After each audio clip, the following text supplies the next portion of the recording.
श्रीमद् भगवद गीता अथ त्रयोदशो अध्याय। गीता के आरंभ में ही धृतराष्ट्र का प्रश्न था कि संजय, धर्म क्षेत्र में तथा कुरुक्षेत्र में युद्ध की इच्छा से एकत्र हुए मेरे और पांडु पुत्रों ने क्या किया? अभी तक ये नहीं बताया गया कि वो क्षेत्र है कहां, किंतु जिन महापुरुष ने जिस क्षेत्र में युद्ध बताया, स्वयं ही उस क्षेत्र का प्रस्तुत अध्याय में निर्णय देते हैं कि वो क्षेत्र वस्तुतः है कहां। श्री भगवान उवाच।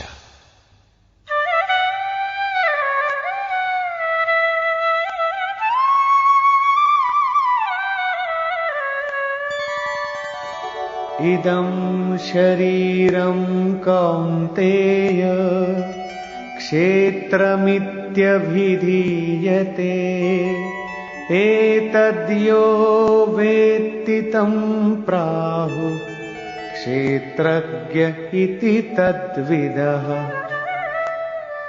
कौन्तेय, ये शरीर ही एक क्षेत्र है और इसको जो भली प्रकार जानता है वो क्षेत्रज्ञ है। वो उसमें फंसा नहीं है बल्कि उसका संचालक है, ऐसा उस तत्व को विदित करने वाले महापुरुषों ने कहा है। शरीर तो एक ही है, उसमें धर्म क्षेत्र और कुरुक्षेत्र ये दो क्षेत्र कैसे? वस्तुतः इस एक ही शरीर के अंतराल में अंतःकरण की दो प्रवृत्तियां पुरातन हैं। एक तो परम धर्म परमात्मा में प्रवेश दिलाने वाली पुण्यमयी प्रवृत्ति दैवी संपत्ति है और दूसरी है आसुरी संपत्ति, दूषित दृष्टिकोण से जिसका गठन है, जो नश्वर संसार में विश्वास दिलाती है। जब आसुरी संपत्ति का बाहुल्य होता है तो यही शरीर कुरुक्षेत्र बन जाता है और इसी शरीर के अंतराल में जब दैवी संपत्ति का बाहुल्य होता है तो यही शरीर धर्म क्षेत्र कहलाता है। ये चढ़ाव उतार बराबर लगा रहता है, किंतु तत्वदर्शी महापुरुष के सान्निध्य से जब कोई अनन्य भक्ति द्वारा आराधना में प्रवृत्त होता है तो दोनों प्रवृत्तियों में निर्णायक युद्ध का सूत्रपात हो जाता है। क्रमशः दैवी संपत्ति का उत्थान और आसुरी संपत्ति का शमन हो जाता है। आसुरी संपत्ति के सर्वथा शमन के उपरांत परम के दिग्दर्शन की अवस्था आती है। दर्शन के साथ ही दैवी संपत्ति की आवश्यकता समाप्त हो जाती है, अतः वो भी परमात्मा में स्वतः विलय हो जाती है। भजने वाला पुरुष परमात्मा में प्रवेश पा जाता है। 11वें अध्याय में अर्जुन ने देखा कि कौरव पक्ष के अनंतर पांडव पक्ष के योद्धा भी योगेश्वर में विलीन होते जा रहे हैं। इस विलय के पश्चात पुरुष का जो स्वरूप है वही क्षेत्रज्ञ है। आगे देखें।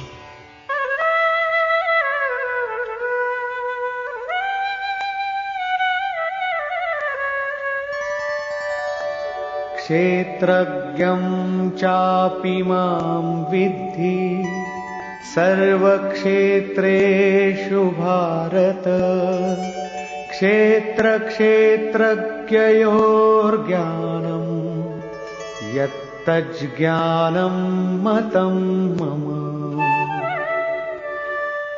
हे अर्जुन, तू सब क्षेत्रों में क्षेत्रज्ञ मुझे ही जान, अर्थात मैं भी क्षेत्रज्ञ हूं। जो इस क्षेत्र को जानता है वो क्षेत्रज्ञ है, ऐसा उसे साक्षात जानने वाले महापुरुष कहते हैं। और श्री कृष्ण कहते हैं कि मैं भी क्षेत्रज्ञ हूं, अर्थात श्री कृष्ण भी एक ही योगेश्वर ही थे। क्षेत्र और क्षेत्रज्ञ अर्थात विकार सहित प्रकृति और पुरुष को तत्व से जानना ही ज्ञान है, ऐसा मेरा मत है। अर्थात साक्षात्कार सहित इनकी जानकारी का नाम ज्ञान है, कोरी बहस का नाम ज्ञान नहीं है।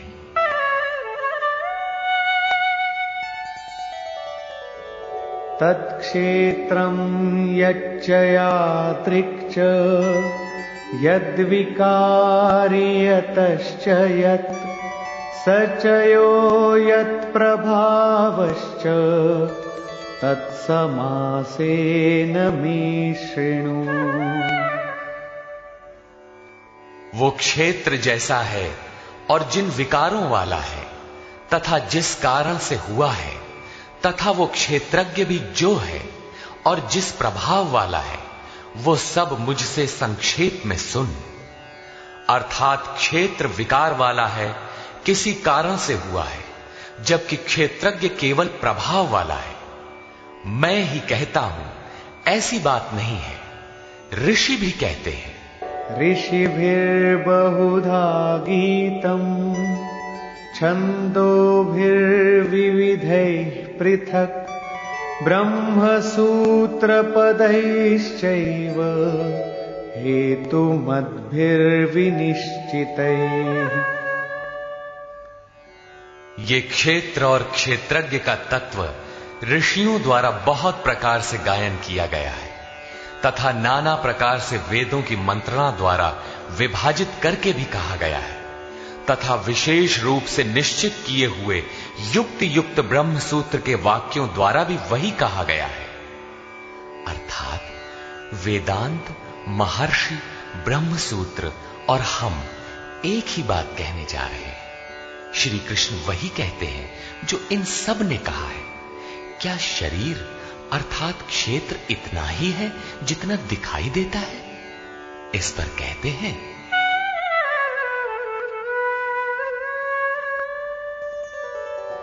महाभूतान्यहंकारो बुद्धिरव्यक्तमेव च इन्द्रियाणि दशैकञ्च पंचचेन्द्रियगोचराः।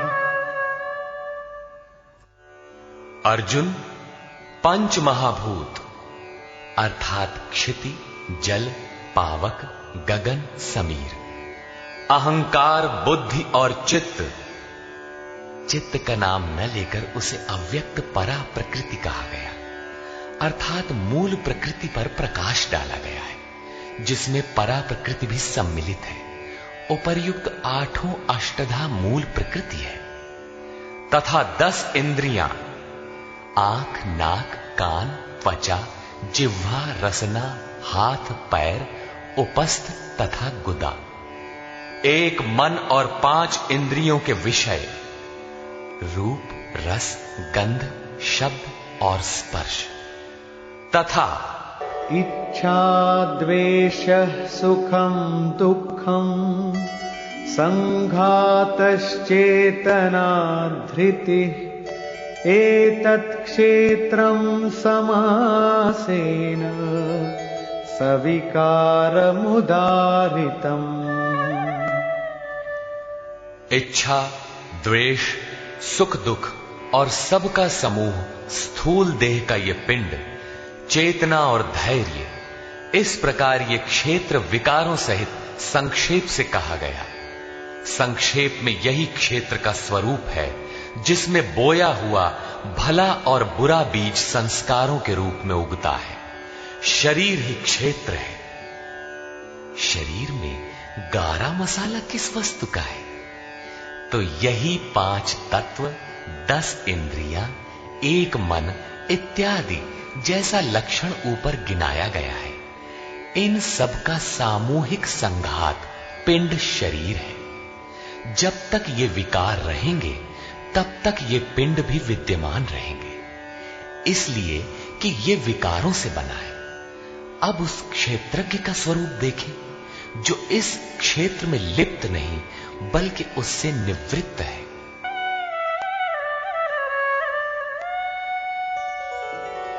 अमानित्वमदम्भित्वम् अहिंसा क्षान्तिरार्जवम्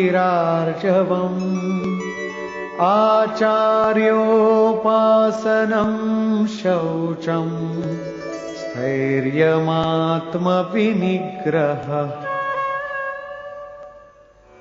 हे अर्जुन, मान अपमान का अभाव, दंभाचरण का अभाव अहिंसा, अर्थात अपनी तथा अन्य किसी की आत्मा को कष्ट न देना अहिंसा है। अहिंसा का अर्थ केवल इतना ही नहीं है कि चींटी मत मारो। श्री कृष्ण ने कहा कि अपनी आत्मा को अधोगति में न पहुंचाओ, उसको अधोगति में पहुंचाना हिंसा है और उसका उत्थान ही शुद्ध अहिंसा है। ऐसा पुरुष अन्य आत्माओं के उत्थान हेतु भी उन्मुख रहता है। हां, इसका आरंभ किसी को ठेस न पहुंचाने से होता है। ये उसी का एक अंग प्रत्यंग है। अतः अहिंसा, क्षमा भाव, मन वाणी की सरलता, आचार्योपासना अर्थात श्रद्धा भक्ति सहित सद्गुरु की सेवा और उनकी उपासना, पवित्रता, अंतःकरण की स्थिरता, मन और इंद्रियों सहित शरीर का निग्रह और इंद्रियार्थेषु वैराग्यम अनहंकार एव च जन्म मृत्यु जरा व्याधि दुख दोषानुदर्शनम। इस लोक और परलोक के देखे सुने भोगों में आसक्ति का अभाव, अहम का अभाव, जन्म मृत्यु, वृद्धावस्था, रोग और भोगादि में दुख दोष का बारंबार चिंतन, असक्तिरनभिष्वंगः पुत्रदार गृहादिषु नित्यं च समचित्तत्वम् इष्टानिष्टोपपत्तिषु। पुत्र, स्त्री, धन और गृहादि में आसक्ति का अभाव, प्रिय तथा अप्रिय की प्राप्ति में चित्त का सदैव सम रहना,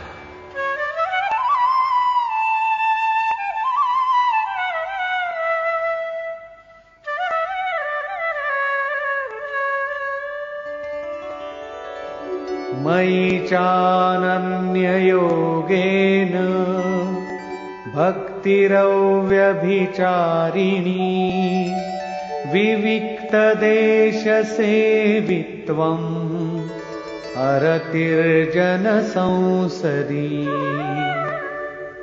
मुझ में अनन्य योग से, श्री कृष्ण एक योगी थे, अर्थात ऐसे किसी महापुरुष में अनन्य योग अर्थात योग के अतिरिक्त अन्य कुछ भी स्मरण न करते हुए अव्यभिचारिणी भक्ति अर्थात इष्ट के अतिरिक्त किसी चिंतन का न आना, एकांत स्थान का सेवन, मनुष्यों के समूह में रहने की आसक्ति का न होना तथा अध्यात्म ज्ञान नित्यत्वम् तत्वज्ञानार्थ दर्शनम् एतज्ज्ञानमिति प्रोक्तम् अज्ञानम यदतोन्यथा।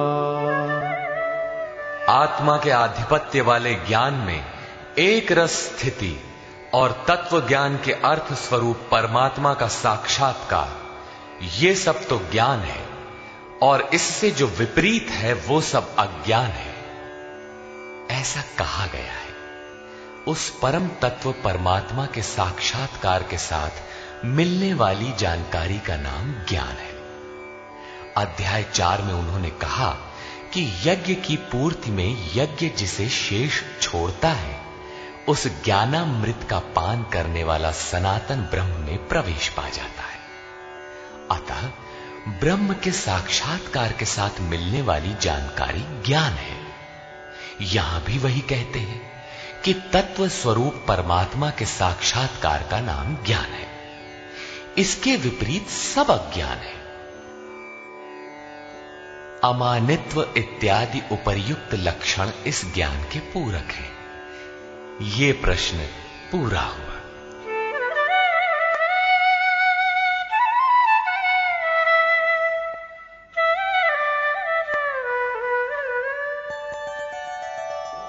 ज्ञेयं यत्तत् प्रवक्ष्यामि यज्ज्ञात्वामृतमश्नुते अनादिमत्परं ब्रह्म न सत्तन्नासदुच्यते।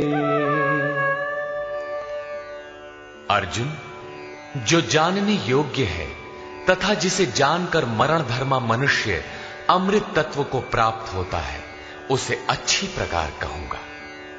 वो आदिर रहित परम ब्रह्म न सत कहा जाता है और न असत ही कहा जाता है, क्योंकि जब तक वो अलग है तब तक वो सत है, और जब मनुष्य उसमें समाहित हो गया तो कौन किससे कहे।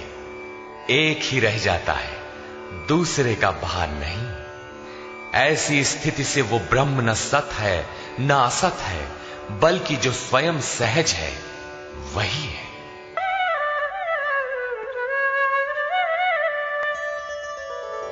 सर्वतः पाणिपादं तत् सर्वतोक्षिशिरोमुखम् सर्वतः श्रुतिमल्लोके सर्वमावृत्य तिष्ठति।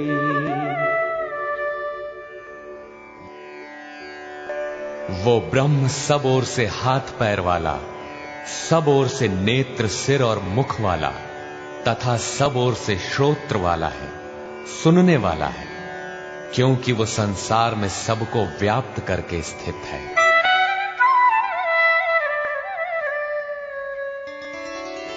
सर्वेन्द्रियगुणाभासम् सर्वेन्द्रियविवर्जितम् असक्तं सर्वभृच्चैव निर्गुणं गुणभोक्तृ च। वो संपूर्ण इंद्रियों के विषयों को जानने वाला है, फिर भी सब इंद्रियों से रहित है। वो आसक्ति रहित गुणों से अतीत होने पर भी सबको धारण और पोषण करने वाला और सभी गुणों को भोगने वाला है, अर्थात एक एक करके सभी गुणों को अपने में लय कर लेता है। जैसा श्री कृष्ण कह आए हैं कि यज्ञ और तपों को भोगने वाला मैं हूं, अंत में संपूर्ण गुण मुझ में विलय हो जाते हैं।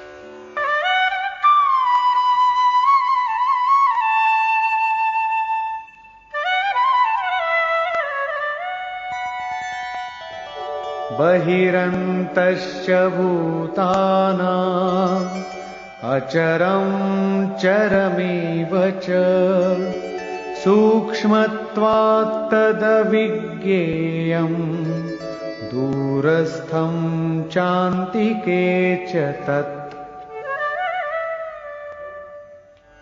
वो ब्रह्म सभी जीवधारियों के बाहर भीतर परिपूर्ण है, चर और अचर रूप भी वही है। सूक्ष्म होने से वो दिखाई नहीं पड़ता, अविज्ञेय है, मन इंद्रियों से परे है तथा अति समीप और दूर भी वही है।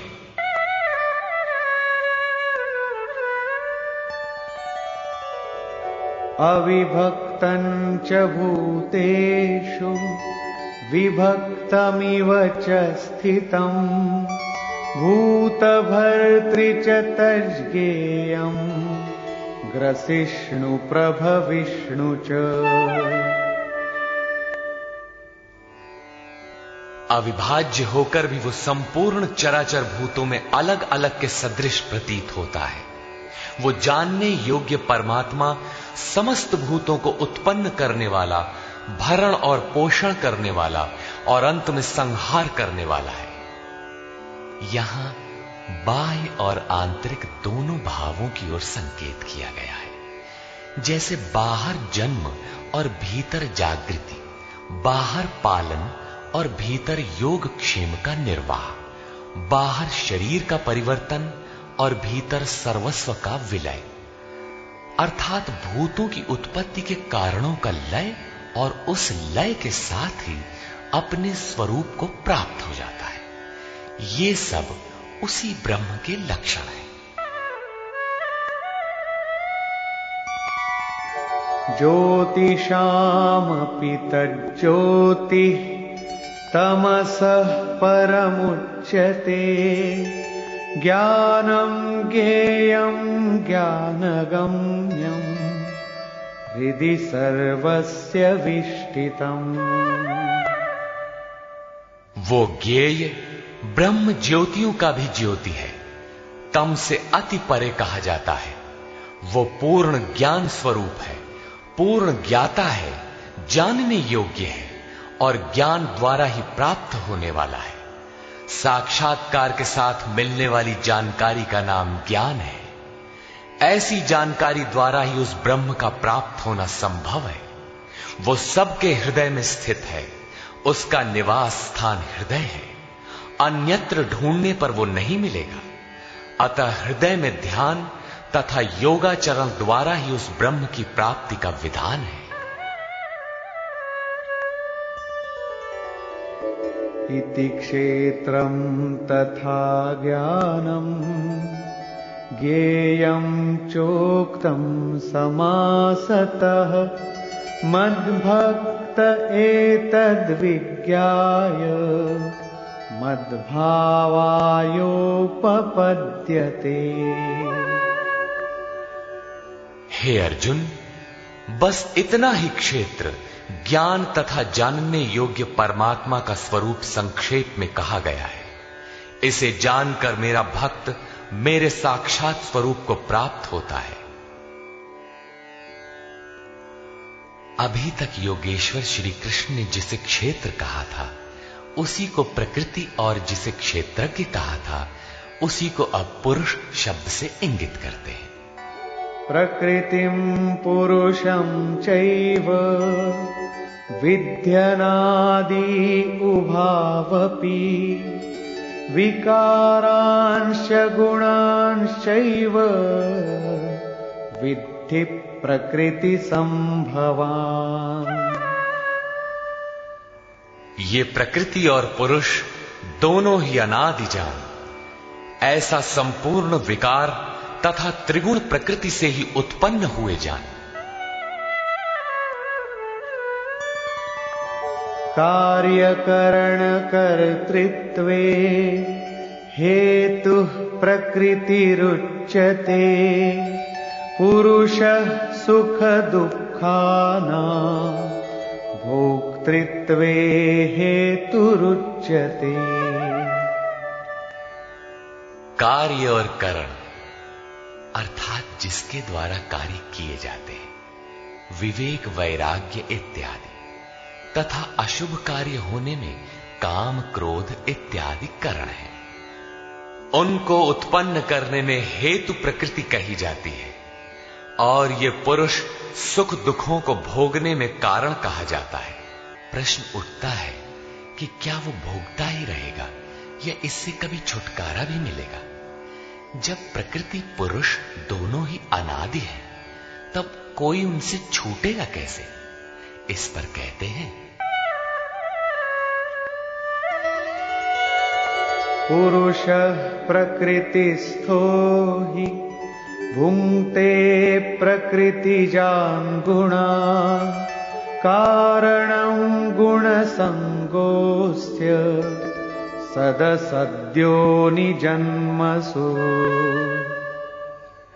प्रकृति के बीच में खड़ा होने वाला पुरुष ही प्रकृति से उत्पन्न हुए गुणों के कार्य रूप पदार्थों को भोगता है और इन गुणों का संग ही इस जीवात्मा के अच्छी तथा बुरी योनियों में जन्म लेने का कारण है। ये कारण अर्थात प्रकृति के गुणों का संग समाप्त होने पर ही जन्म मृत्यु से मुक्ति मिलती है। अब उस पुरुष पर प्रकाश डालते हैं कि वो किस प्रकार प्रकृति में खड़ा है।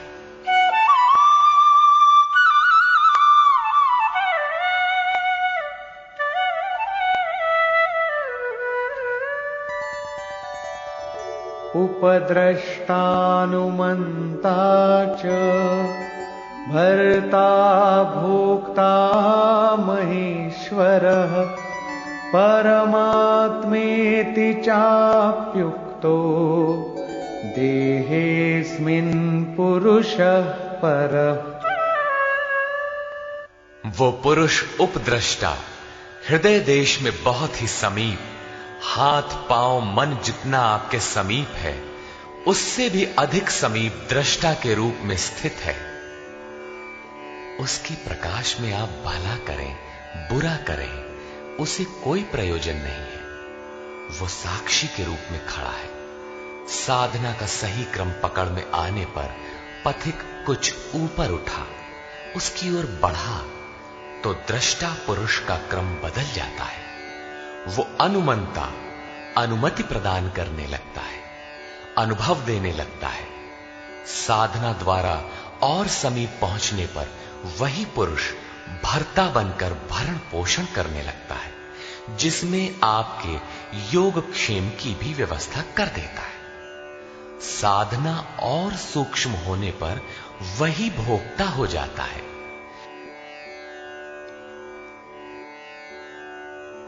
भोक्तारम यज्ञ तपसाम, यज्ञ तप जो कुछ भी बन पड़ता है सबको वो पुरुष ग्रहण करता है, और जब ग्रहण कर लेता है उसके बाद वाली अवस्था में महेश्वर, महान ईश्वर के रूप में परिणत हो जाता है।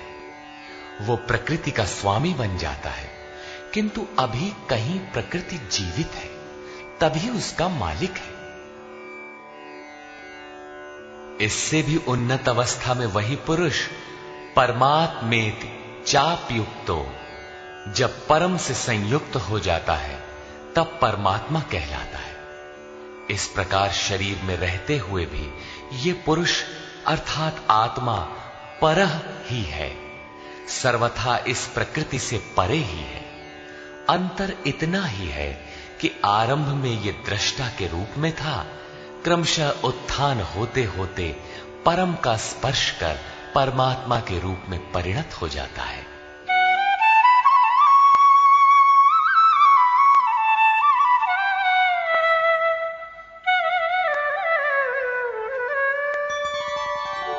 य एवं वेत्ति पुरुषं प्रकृतिं च गुणैः सह सर्वथा वर्तमानोऽपि न स भूयोऽभिजायते। इस प्रकार पुरुष को और गुणों के सहित प्रकृति को जो मनुष्य साक्षात्कार के साथ विदित कर लेता है, वो सब प्रकार से बरतता हुआ भी फिर नहीं जन्मता, अर्थात उसका पुनर्जन्म नहीं होता। यही मुक्ति है। अभी तक योगेश्वर श्री कृष्ण ने ब्रह्म और प्रकृति की प्रत्यक्ष जानकारी के साथ मिलने वाली परम गति अर्थात उसका पुनर्जन्म से निवृत्ति पर प्रकाश डाला, और अब वे उस योग पर बल देते हैं जिसकी प्रक्रिया है आराधना, क्योंकि इस कर्म को कार्य रूप दिए बिना कोई पाता नहीं।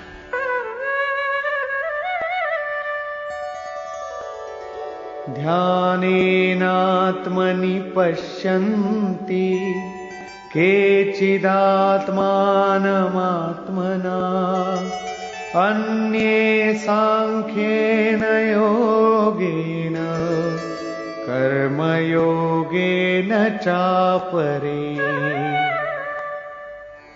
हे अर्जुन, उस आत्मानम परमात्मा को कितने ही मनुष्य तो आत्मना अपने अंतर चिंतन से ध्यान के द्वारा आत्मनि हृदय देश में देखते हैं, कितने ही सांख्य योग के द्वारा अर्थात अपनी शक्ति को समझते हुए उसी कर्म में प्रवृत्त होते हैं, और अन्य बहुत से उसे निष्काम कर्म योग द्वारा देखते हैं, समर्पण के साथ उसी नियत कर्म में प्रवृत्त होते हैं। प्रस्तुत श्लोक में मुख्य साधन है ध्यान। उस ध्यान में प्रवृत्त होने के लिए सांख्य योग और निष्काम कर्म योग दो धाराएं हैं।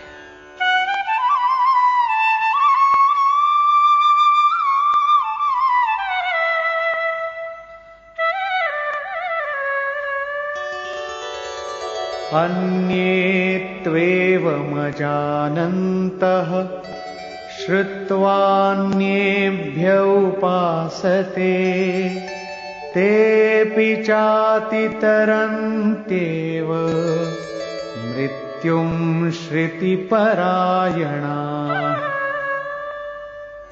परंतु दूसरे जिनको साधना का ज्ञान नहीं है, वे इस प्रकार न जानते हुए अन्येभ्यः, दूसरे जो तत्व के जानने वाले महापुरुष हैं, उनके द्वारा सुनकर ही उपासना करते हैं।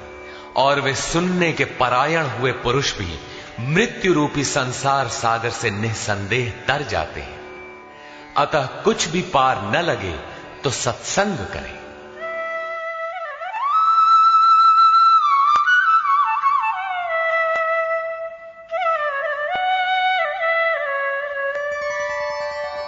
यावत् संजायते किंचित सत्वं स्थावर जंगमं क्षेत्र क्षेत्रज्ञ संयोगात् तद्विद्धि भरतर्षभ।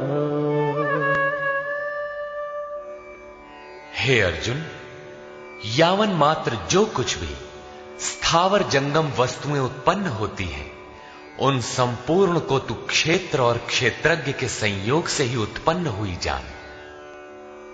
प्राप्ति कब होती है, इस पर कहते हैं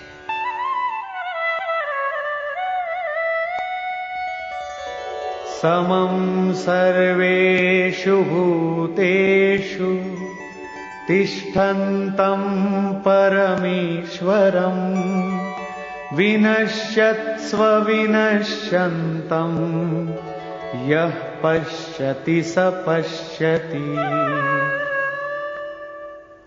जो पुरुष विशेष रूप से नष्ट होते हुए चराचर सभी भूतों में नाश रहित परमेश्वर को संभाव से स्थित देखता है, वही यथार्थ देखता है। अर्थात उस प्रकृति के विशेष रूप से नष्ट होने पर ही वो परमात्म स्वरूप है, इससे पहले नहीं। इसी पर पीछे अध्याय 8 में भी कहा था, भूत भावोद्भव करो विसर्गः कर्म संज्ञितः।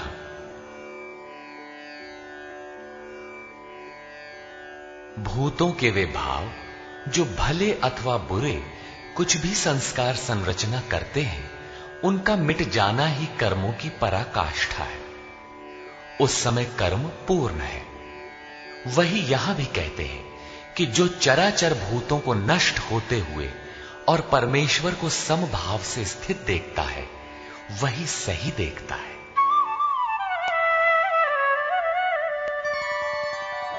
समं पश्यन् हि सर्वत्र समवस्थितमीश्वरम्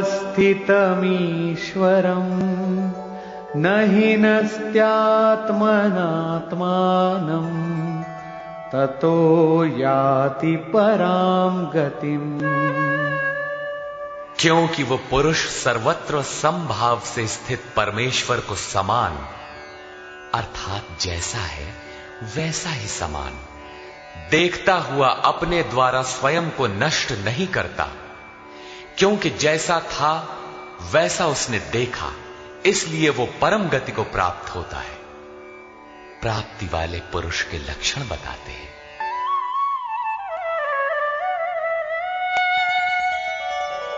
प्रकृत्यैव च कर्माणि क्रियमाणानि सर्वशः यः पश्यति तथात्मानम् अकर्तारं स पश्यति। जो पुरुष संपूर्ण कर्मों को सब प्रकार से प्रकृति द्वारा ही किया जाता देखता है, अर्थात जब तक प्रकृति है तभी तक कर्मों का होना देखता है, तथा आत्मा को अकर्ता देखता है, वही यथार्थ देखता है।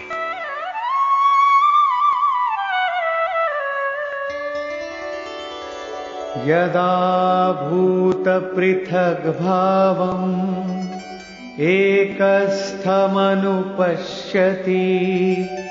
तत एव च विस्तारम् ब्रह्म संपद्यते तदा।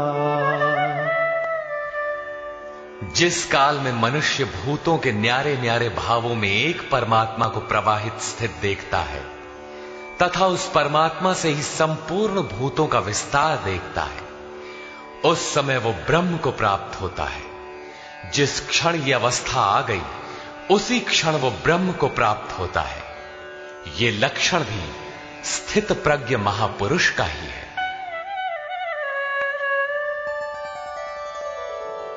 अनादित्वान् निर्गुणत्वात् परमात्मायमव्ययः शरीरस्थोऽपि कौन्तेय न करोति न लिप्यते। कौन्तेय, अनादि होने से और गुणातीत होने से ये अविनाशी परमात्मा शरीर में स्थित होते हुए भी वास्तव में न करता है और न लिप्त ही होता है। किस प्रकार? यथा सर्वगतं सौक्ष्म्यात् आकाशं नोपलिप्यते सर्वत्रावस्थितो देहे तथात्मानोपलिप्यते। जिस प्रकार सर्वत्र व्याप्त हुआ आकाश सूक्ष्म होने के कारण लिप्त नहीं होता, ठीक वैसे ही सर्वत्र देह में स्थित हुआ भी आत्मा गुणातीत होने के कारण देह के गुणों से लिप्त नहीं होता। आगे कहते हैं,